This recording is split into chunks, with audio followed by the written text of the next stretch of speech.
मोदी सरकार के तीसरे कार्यकाल का आज पहला बजट पेश हुआ, जिसमें अलग अलग सेक्टरों के लिए कई घोषणाएं की गई। लेकिन आम आदमी की जेब पर किस चीज का बोझ बढ़ा और किस ऐलान से उन्हें राहत मिली है, तो इसके लिए मैं आपको बता दूं कि सरकार ने कई चीजों पर कस्टम ड्यूटी घटा दी है। इसमें से मुख्य तौर पर कैंसर की दवाइयों के ऊपर शुल्क से उन्हें मुक्त कर दिया गया है। तो आइए आपको बताता हूं कि इस बजट में क्या सस्ता हुआ और क्या महंगा।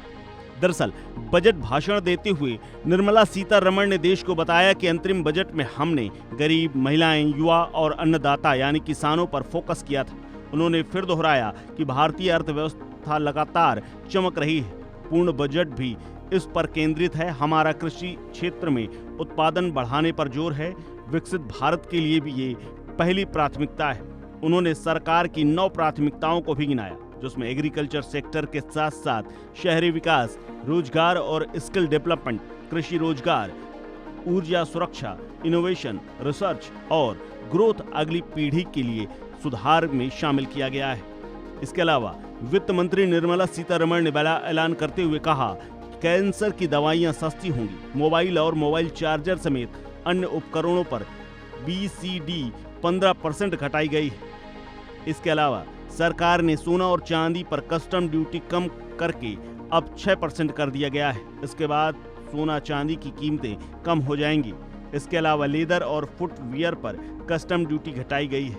वहीं दूसरी ओर टेलीकॉम के उपकरण भी महंगे हो गए हैं। इन पर लगने वाली कस्टम ड्यूटी को 15% कर दिया गया है। इसके अलावा बात करें तो सोना चांदी सस्ता और इंपोर्टेड ज्वेलरी, प्लेटिनम पर कस्टम ड्यूटी घटी है।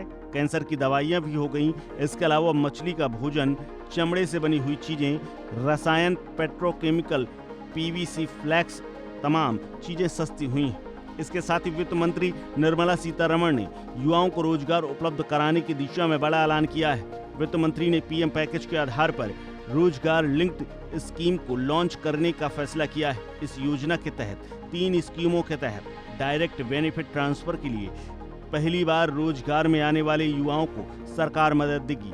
इसके अलावा EPFO में एनरोलमेंट के आधार पर इन स्कीमों का फायदा दिया जाएगा। इस खबर में फिलहाल इतना ही। अपडेट्स के लिए बने रहिए वन इंडिया हिंदी के साथ।